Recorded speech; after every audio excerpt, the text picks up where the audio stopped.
오늘 우리에게 주신 하나님의 말씀은 구약 성경에서 봅니다. 구약 성경 시편 20편 8절 말씀을 장성 목사가 번역한 연이역본으로 봉독합니다.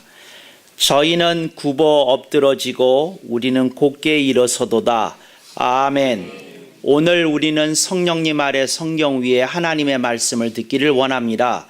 오늘 여러분들이 주목하실 설교 제목은 곡직입니다. 곡직이라고 하면 곡, 이렇게 구부러졌다 하는 말입니다. 직이라고 하는 말은 곧다 하는 말입니다.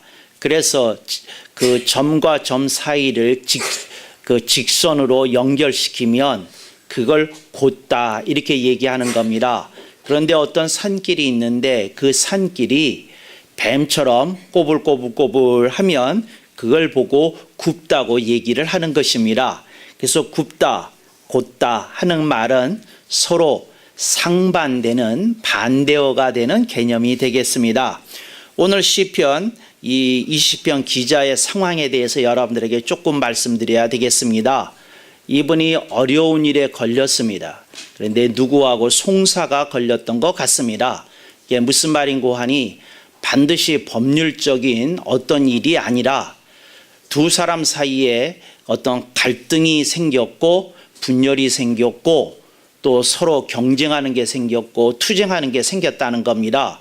근데 이게 회사 지분을 놓고 생긴 일인지 이게 동업관계에서 파트너가 깨지게 되는 과정에서 생긴 건지 혹은 그들이 유목을 하다가 우물을 놓고 서로 그 우물을 많이 사용하는 것을 가지고 서로 물 가지고 다툼이 일어난 건지는 모르지만 하여튼 어떤 사람과 이 시편 20편 기자가 심각한 분쟁 상태에 있는 상황입니다. 그랬는데 돌아가는 상황이 시편 20편 기자에게 유리하게 돌아가지를 않습니다. 그래서 송사를 해도 이길 수 없을 것 같고 또 다툼을 해도 자기를 편들어 줄 세력이 이렇게 부족한 상황인 것 같습니다. 그래서 이분이 하늘을 우러러 호소하는 겁니다. 하나님, 제 상황을 아시지 않습니까? 누가 옳고 그른지 하나님 아시지 않습니까? 하나님이 저를 도와주셔야 되겠습니다. 저는 세상에서 하나님 보시다시피 아무런 빽이 없습니다. 밀어주는 사람 없습니다. 힘줘주는 사람 없습니다. 그러니 내가 어디를 바라보겠습니까? 세상에 의지할 데 없어서 하늘만 쳐다보고 있습니다. 그러니까 하나님, 나 좀 어떻게 해주세요. 이런 고백을 드리는 것이 시편 20편 전반적인 배경이라고 여러분들이 이해하시면 되겠습니다. 시편 20편 그 시는 굉장히 힘찹니다. 근데 여러분 이렇습니다. 사람이 다운되어 있기에 응원이 필요한 겁니다. 근데 여러분들이 잘 나가고 있으면 누가 와서 힘내라는 소리 안 할 겁니다. 무슨 힘을 낼 일이 있어야지. 무슨 뭐 응원 받을 거리가 있어야지. 잘 나가고 있는데 잘 되고 있는데 이러는 겁니다. 오늘 우리들이 대한민국 축구 팀을 응원합니다. 특별히 어느 때 응원하느냐? 지고 있을 때, 뒤지고 있을 때 응원합니다. 왜 그럴까요? 이겨주기를 바라는 마음에서 더 강력하게 응원하는 줄로 믿습니다. 오늘 우리들에게 응원이 필요한 상황이 오늘 우리들의 현실일 수 있습니다. 그렇다면 시편 20편 이 한 편의 시는 바로 여러분들이 주목해야 되고 묵상해야 되고 가슴에 새겨야 될 시라고 여겨집니다. 그래서 제가 이 말씀을 묵상을 하면서 세상에 이런 사람들이 한둘일까? 어려움을 겪는데 도와주는 이 없고 또 정말 뭔가 끌어줄 사람이 필요한데 응원이 필요한데 응원해 줄 사람 없어서 하늘만 올려다보고 두 손을 든다. 참 딱하고 딱한 상황이 아니라고 말할 수 없겠습니다. 그래서 이분이 얘기를 하는데 시편 20편 9절 가운데서 가장 멋있는 구절이 8절입니다. 그런데 많은 이들이 특히 주석가들이 이 구절의 가치를 알지 못합니다. 근데 저는 설교를 준비하다가 이런 구절 만나면 혹은 평소에 설교하고 상관없이 성경을 읽다가 이런 구절 만나면 꼭 무슨 어떤 그 최강업자가, 그러니까 광산을 찾으러 다니는 사람이 금맥을 발견한 것처럼 굉장한 환희가 제 가슴 속에 생기게 됩니다. 그래서 오늘 9절 이렇게 보는데, 제가 보니까 이 8절의 의미가 제대로 와닿게 번역이 되어 있지 않아요. 그래서 제가 번역을 조금 이렇게 고쳤습니다. 근데 번역을 고치고 나서도 참 마음에 든다, 참 마음에 든다, 저 혼자 자화자찬을 했던 번역입니다. 그래서 필라델피아에서 방송을 듣는 여러분들도 이 그 개역 성경과 나란히 이 장성 목사의 연역본을 놓고 한번 쓰신 다음에 이렇게 읽어보면 그 의미가 와닿지 않을까 이렇게 생각을 하는 겁니다. 근데 이분이 이렇게 얘기하는 겁니다. 하나님, 저 사람은 하나님 말씀대로 지금 안 하고 있잖아요. 저 사람은 정말 자기 멋대로 하고 있지 않아요 하고 얘기하는 겁니다. 그래서 이분이 쓴 표현이 뭐냐? 굽다는 겁니다. 그러니까 말씀대로 사는 게 아니라 이득이 되면 이런 수단도 부리고, 또 자기에게 좋다고 여겨지면 저런 수단도 부리고, 자기가 중심적으로 판단해서 이렇게 저렇게 하면서 세상에서 자기에게 유리하게끔 상황을 끌고 가고, 또 세상에서 그렇게 일이 잘 풀리면 저 사람은 성공이라고 그러지 않습니까? 굽다는 면을 부각시킵니다. 그리고 자신에 대한 얘기를 합니다. 하나님, 제가 부족하지만 하나님 말씀대로 해보려고 합니다. 하나님 말씀대로 살아보려고 하는 건 하나님이 아시지 않습니까? 이게 뭐냐? 곧다는 겁니다. 그래서 이분은 상대방과 자신의 처지를 이렇게 비유합니다. 뭐라고 얘기하느냐?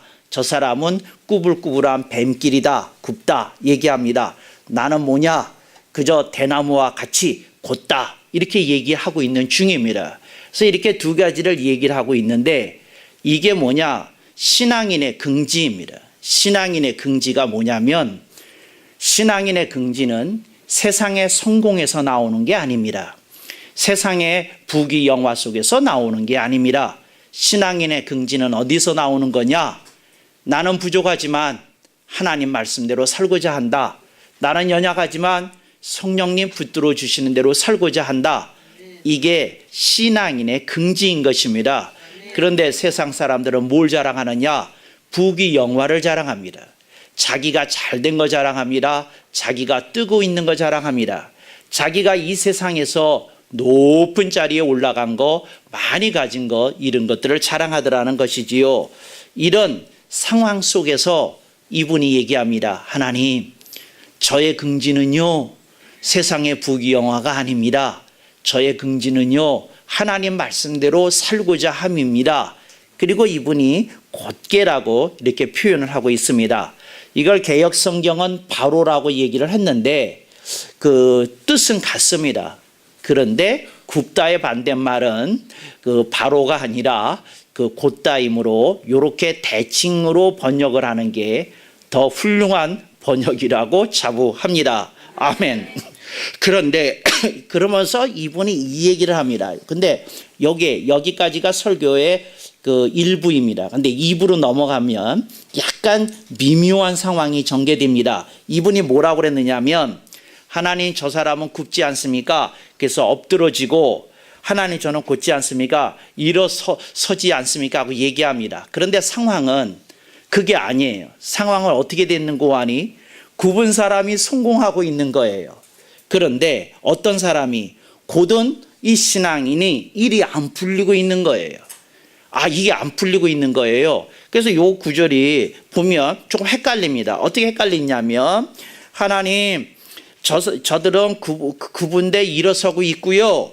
그런데 우리는 곧게 사는데요, 엎드러지고 있네요. 이렇게 얘기해야 되는 상황입니다. 이해되셨습니까? 그러니까 그렇게 표현해야 되는데, 이분이 무슨 착각이 일어났는지 뭐라 그러는지, 저희는 굽어 엎드러지고 우리는 곧게 일어서도다, 이 얘기하는 겁니다. 그래서 여기가 설교의 두 번째 파트, 두 번째 섹션입니다. 근데 이걸 이해 못하면 설교의 3부가 이제 이해 안 되는 겁니다. 그래서 제가 다시 한번 2부 얘기를 하겠습니다. 이게 성공은 누가 했느냐? 굽게 사는 사람이, 뱀길 모양으로 사는 사람이 성공하고 있습니다. 그런데 그리고 누가 실패를 하고 있느냐, 밀리고 있느냐, 누가 송사에서 지고 있느냐, 곱게 살고 있는 하나님 말씀대로 살고 있는 이분이 현실적으로 송사에서 밀리고 세력에서 밀리고 현실적인 결과에서 밀리고 있는 겁니다. 그런데 그러니까 이게 두 번째 파트인데, 그런데 이분은 거꾸로 얘기를 하고 있습니다. 뭐라고 그러냐면 저 굽어 사는 사람은 엎드러지고 곧게 사는 사람은 일어서도다. 그러니까 상황은 두 번째 파트 우리가 이해했습니다. 그러면 이제 설교의 3부입니다. 3부는 뭐냐면 이분이 무슨 뜻으로 이 말을 했느냐는 겁니다. 이분이 이렇게 얘기하는 겁니다. 하나님의 말씀에 어그러지게 굽게 사는 사람은 이겨도 이긴 게 아니다, 이 얘기하고 있는 겁니다.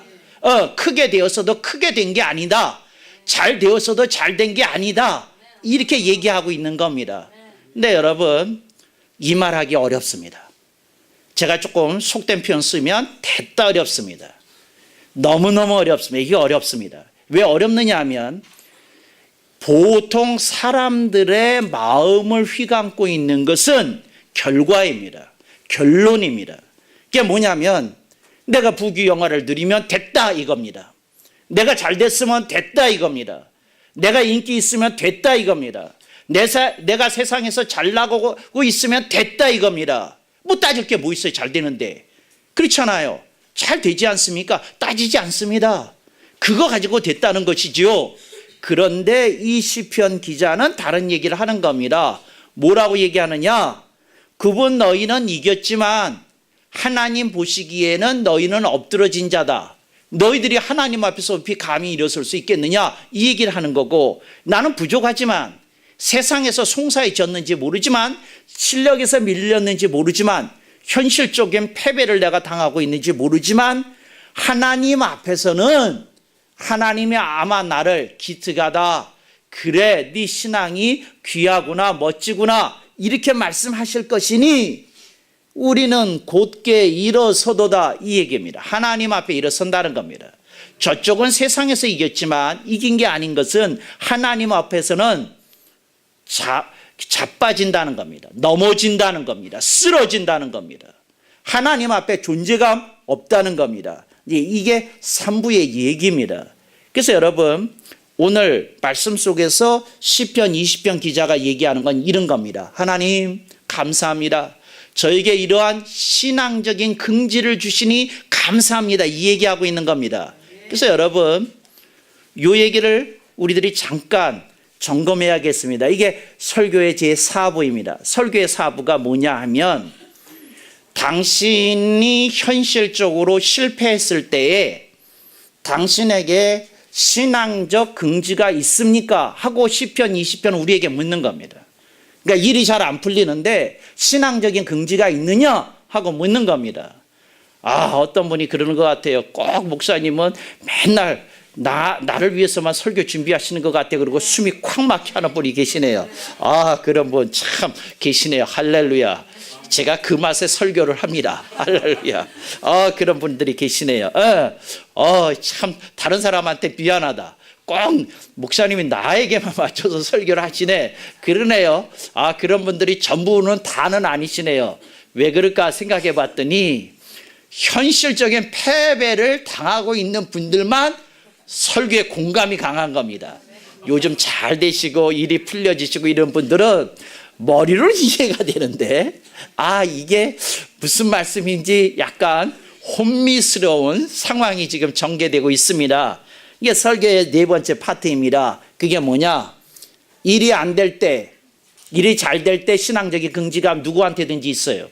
일이 안 될 때, 일이 풀릴 때, 일이 막힐 때, 내 심사가 복잡할 때, 생각과 마음이 복잡할 때, 모든 것이 헝클어져 보일 때, 모든 것이 난맥상을 보일 때, 바로 그때 이 구절을 읊을 수 있느냐는 겁니다. 시편 20편 8절, 저희는 굽어 엎드러지고 우리는 곧게 일어서도다.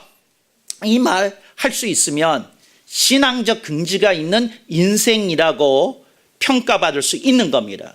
그런데 많은 이들이 뭐가 어렵느냐?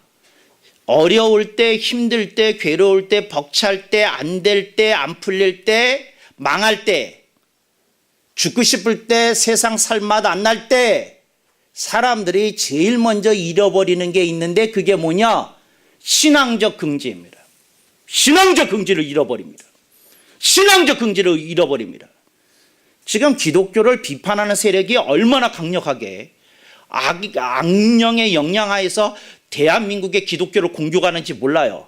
공격할 만한 어떤 것들도 있습니다. 그렇지만 오늘 제가 여러분들에게 말합니다. 여러분, 대한민국 기독교가 대한민국에 기여하고 공로하고 업적을 세웠던 그것에 대하여 여러분들이 신앙적 긍지를 지켜야 됩니다. 신앙적 긍지를 갖춰야 됩니다. 대한민국에 기독교가 없으면 현대 대한민국은 없는 거다. 이런 신앙적인 긍지가 있어야 됩니다. 대한민국에 오늘날이 대한민국의 기독교가 끌고 왔다. 그 크리스천 리더십이 끌고 왔다. 이런 자부심을 여러분들이 이 말씀을 통해서 가지실 수 있기를 바랍니다. 이 말은 대한민국의 기독교가 고칠 점이 없다는 얘기가 아닙니다. 반성할 점이 없다는 얘기가 아닙니다. 회개하고 개혁해야 될 부분이 없다는 부분이 아닙니다. 많습니다. 그리고 우리들이 수치스러워하고 뼈 아파하는 여러 가지들 과오와 착오들이 있습니다. 현재에도 진행 중인 것들이 많이 있습니다. 그렇지만 여러분들이 기억해야 됩니다. 뭐냐? 우리들이 하나님 말씀 앞에서 부끄러움과 함께 신앙적인 긍지 또한 붙들고 있어야 됨을 여러분들이 꼭 기억하실 수 있기를 바랍니다. 저희는 굽어 엎드러지고 우리는 곧게 일어서도다. 이런 신앙적인 긍지가 우리들 가슴 속에 있어야 됩니다. 이게 설교의 네 번째 파트였습니다. 설교의 다섯 번째 파트로 넘어가겠습니다. 설교의 다섯 번째 파트는 이런 겁니다. 그렇다면 이 시편 기자는 어떤 일이 벌어졌기에 이 사람은 이런 신앙적 긍지를 소유하게 됐느냐는 겁니다. 그러니까 무슨 말이냐면 일이 안 됐을 때에 신앙적인 긍지도 잃어버려도 될 것 같은데, 이해될 것 같은데 어찌해서 이 사람은 그렇지 않을 수 있었느냐는 겁니다. 여러분, 이걸 한번 생각해 보신 일이 있습니까? 일이 안 될 때 어떻게 신앙적인 긍지를 가질 수 있나요? 어떻게 그럴 수 있나요? 어떻게 이 사람은 이런 신앙을 가질 수 있나요? 여러분들이 도대체 무엇이 이 사람으로 하여금 이런 마음을 갖게 되었는지 여러분들이 생각해 볼 수 있기를 바랍니다. 그래서 여러분들이 잠시 묵상해 보십시오. 신앙적인 긍지를 가지려고 하면 사람들이 무엇으로 신앙적인 긍지를 유지해 나가겠느냐는 겁니다.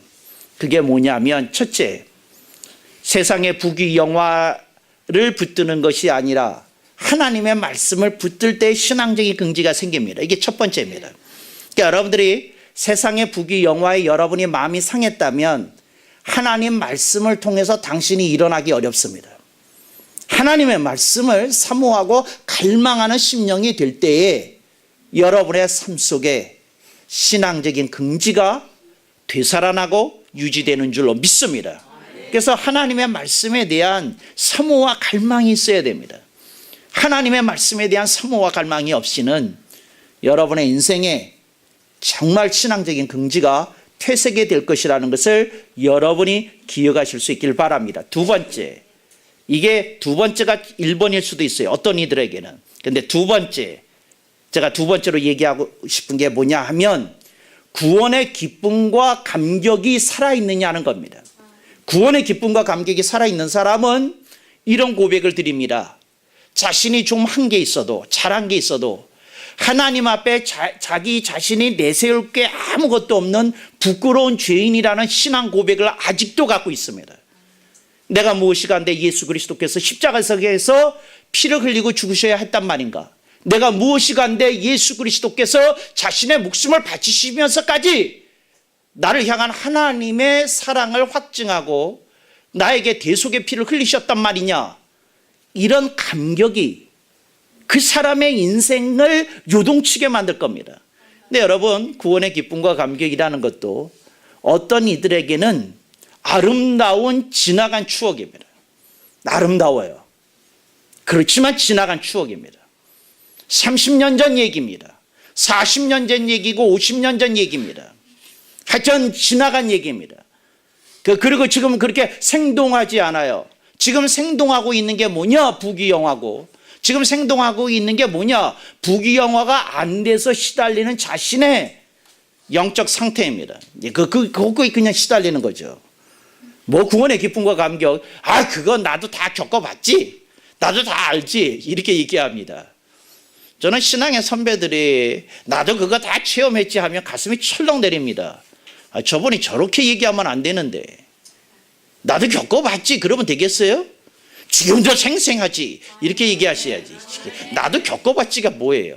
누구는 뭐 성령 안 받아봤나? 누구는 방언 안 받아봤나? 누구는 뭐 기도원에 가서 뭐 금식기도 안 해봤나? 이딴 소리 하들 마세요. 하들 마세요. 정말이에요. 다운이 된 사람들이 그렇게 얘기합니다. 누구는 그렇게 안 해봤나?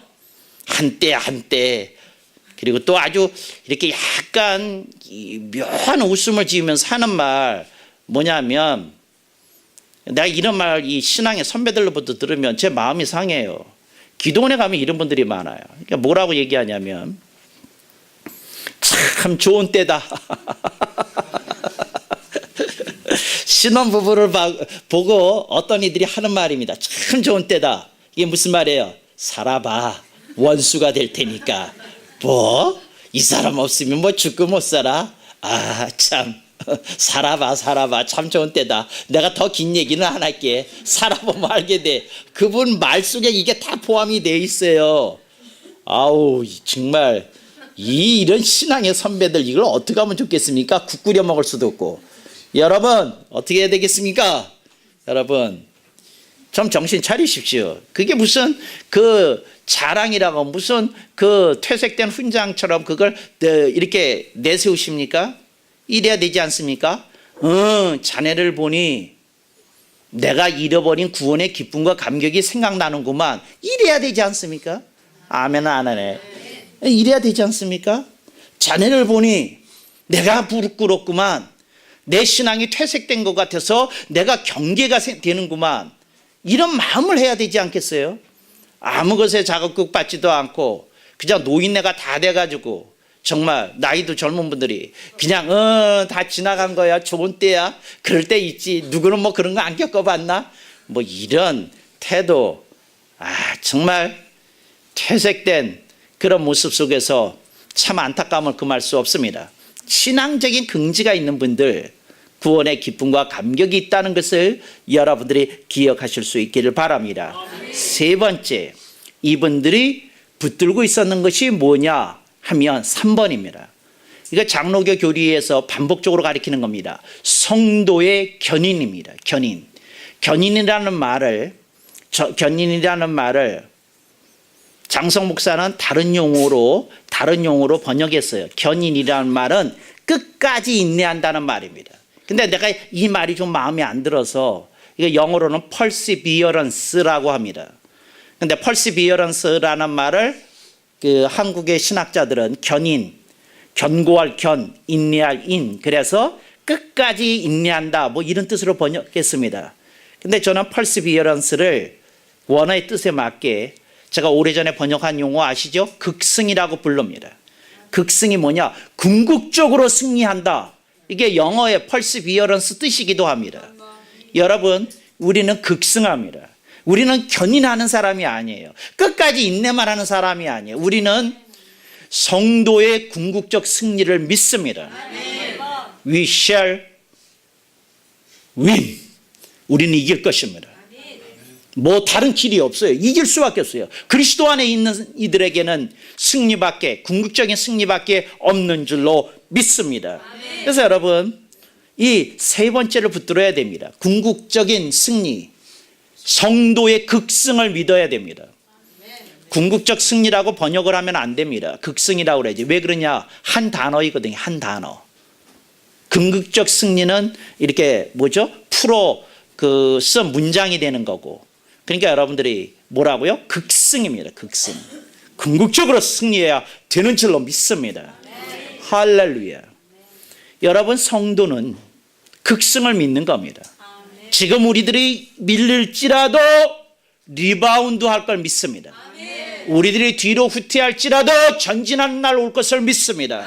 우리들이 지금 시달릴지라도 소원의 항구에 도착할 것을 믿습니다.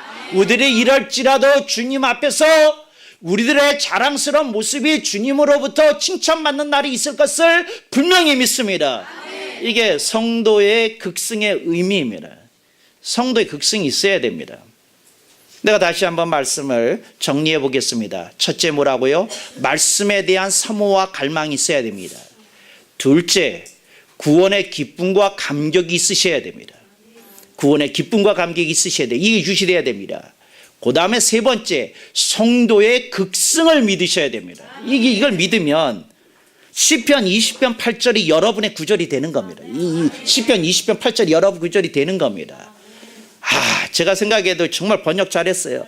저희는 지금 이기는지 모르지만 굽었기에 엎드러지고, 우리는 지금 밀리고 있는지 모르지만 곧기에 일어서도다. 아멘. 한번 생각만 해도 너무 기쁘고 감격스럽고 이제 이런 것이지요. 이제 여러분에게 이 말씀을 제가 선물로 드립니다.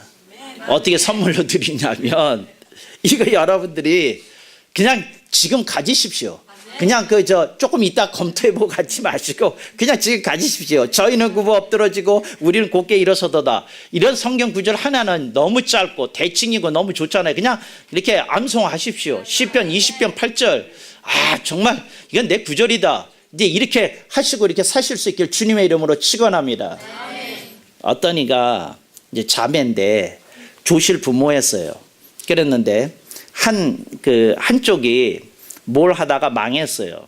그런데 이 망한 쪽은 예수를 믿는 집이고, 한쪽은 예수를 전혀 안 믿으면서 그냥 세상에서 잘 되고 있는 쪽이에요. 근데 그 언니가 동생을 찾아와서 하는 말이에요. 그 말이 아주 의미심장해. 너 이러고도 예수 믿을래? 이 얘기입니다. 너 하나님 믿으라고 나한테 계속 얘기했잖아. 너 권사가 될 때까지 얘기했잖아. 그랬는데 너 된 게 없잖아. 이제 이 얘기입니다. 그런데 이러고도 예수 믿을래? 나는 예수 안 믿잖아. 나는 적당히 그냥 세상에서 살잖아. 근데 난 잘 되잖아. 그런데 너 이러고도 예수 믿을래? 이랬다는 거예요. 근데 그 자매가, 그 동생이 멋있는 사람이었나 봐요.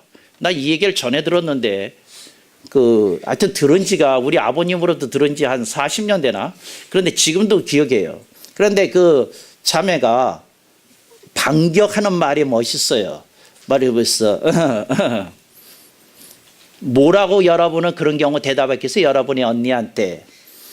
이 자매가 한 말이 멋있어요. 한번 따라해 보시겠습니다. 끝에는 내가 이겨. 그러면서 이렇게 얘기하더란 거죠. 뭐냐면, 죽기 전에 깨달아야 돼. 언니 죽으면 알게 돼. 그런데 죽기 전에 깨달아야 돼. 이렇게 얘기했다는 거예요. 이야, 정말 이런 분이 우리 교회에 아주 벌떼처럼 일어나야 되는데. 아멘. 한번. 그랬는데 그 언니가 이게 가슴에 팍 박혔대요. 그 얼굴에 전혀 이렇게 어둠이나 이런 것도 없이 너무 당당하게 그렇게 얘기하는 걸 보고 탁 하고 가슴에 박혔는데, 뭐가 박혔느냐면 이랬다는 거예요. 그 언니가 나중에 예수 믿게 되었는데 뭐냐면, 따라합시다. 기독교에 뭔가 있구나. 그런 생각이 들었대요. 그 지경에서 그런 거 보고 기독교에 뭔가 있구나. 그런 생각이 들었다는 거죠. 근데 그게 복음이었지만 이분은 복음이 뭔지 모르니까 기독교에 뭔가 있구나 이런 생각이 들었다고 그래요. 제가 여러분한테 당부드립니다. 이런 고백을 여러분이 하시면 좋지 않을까요? 그때는 내가 이겨. 이런 고백 정말 너무 귀한 것 같아요. 그런 여러분이 되시기를 주님의 이름으로 축원합니다. 아멘. 억만번.